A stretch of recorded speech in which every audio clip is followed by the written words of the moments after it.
the right rear window had been smashed.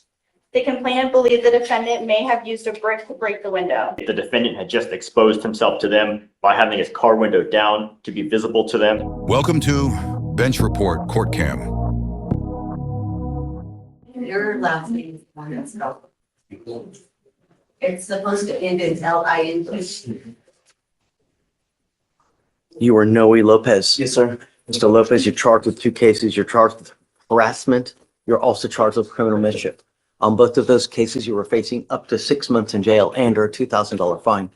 We're going to do probable cause. You have the right to remain silent. Anything you say can or will be used against you. You have the right to have an attorney present. If you cannot afford one, one will be appointed to you, sir. Okay. On February 23rd, 2025, an officer was dispatched to a disturbance family call at a residence in Harris County, Texas. The officer made contact with the defendant and the complainant.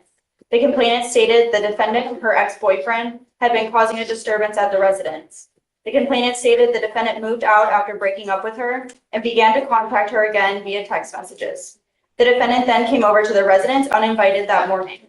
The complainant believed the defendant was intoxicated. The defendant banged on doors and windows all around the residence, scaring her and her children. The complainant stated the defendant left prior to the officer's arrival. After the officer left, the complainant had to run errands and got in a pickup truck and noticed the right rear window had been smashed. The complainant believed the defendant may have used a brick to break the window. The complainant found a brick on the bed of a truck near the window. The defendant returned uninvited in the afternoon and once again started banging on the residence door and windows trying to come inside. The defendant advised he was trying to remove some of his property that broke the complainant's truck window earlier because the complainant was having a hassle with him. The defendant stated he did not use a brick to break the window, instead he used something else. The defendant later stated he no longer had any property there and he wished he never left his own residence. The complainant also advised the defendant had been continuously messaging her via text even after she informed the defendant she no longer wanted anything to do with him. The officer observed several only incoming text messages from the defendant, approximately over 40 text messages, 2 audio messages, and a photo message within 2 days. The cost of the window was approximately $200. Okay. Mr. Lopez, I'm going to find that there's sufficient probable cause to go forward with your case. I'm ordering you as a condition of your bond not to consume alcohol, illegal drugs, or unprescribed controlled medication. I'm going to randomly test you. If I find that you're consuming alcohol or illegal drugs, then I will revoke your bond and put you in jail.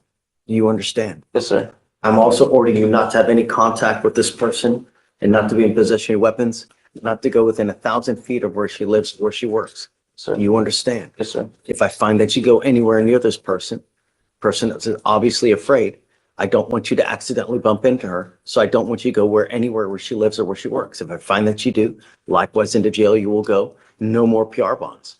Do you understand? Yes, sir.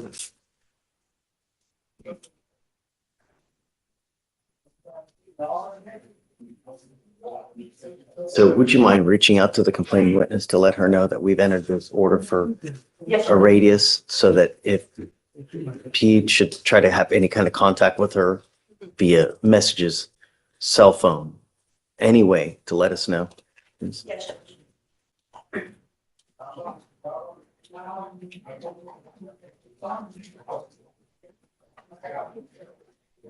Mr. Lopez, would you like to apply for a court-appointed lawyer? Yes, sir. Okay.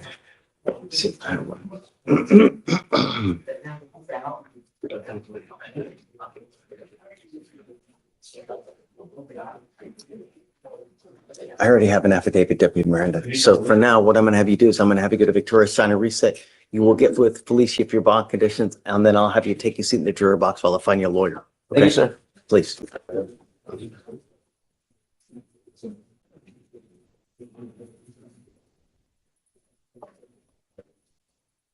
Good morning, Mr. Fleischer.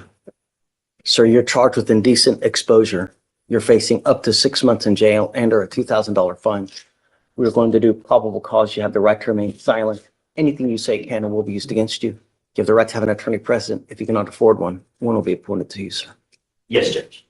On March 1st, 2025, the officer was at a Texas Roadhouse parking lot in Harris County, Texas, conducting a traffic stop. While on the stop, Two restaurant employees approached the officer to state the defendant had just exposed himself to them by having his car window down to be visible to them and stroke his penis up and down.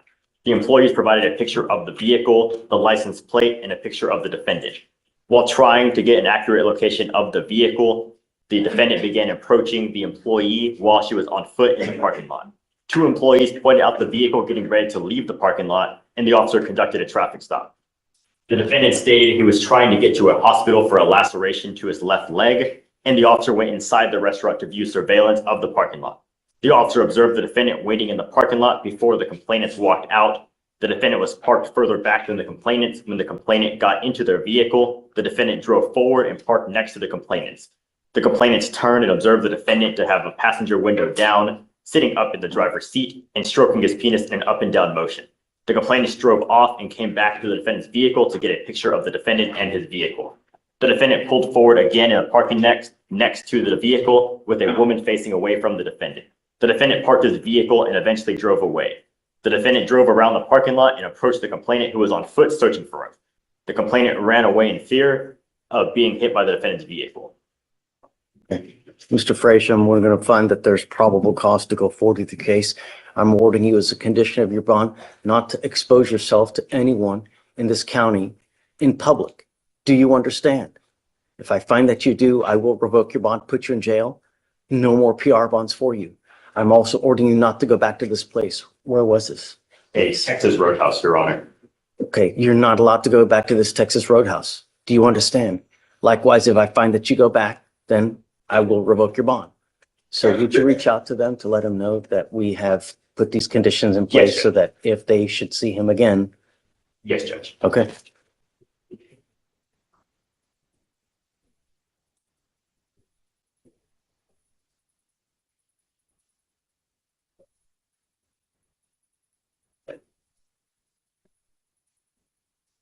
Mr. Fleischer, do you have the ability to hire a lawyer, or would you like to apply for a court-appointed lawyer? Okay. Deputy Miranda's going to give me an application. I need you to fill it out and I'll take a look at it. Don't be a danger to my community. Do you understand? Okay. Thanks for watching. Stick around longer and click the highlighted videos to your right. See you there.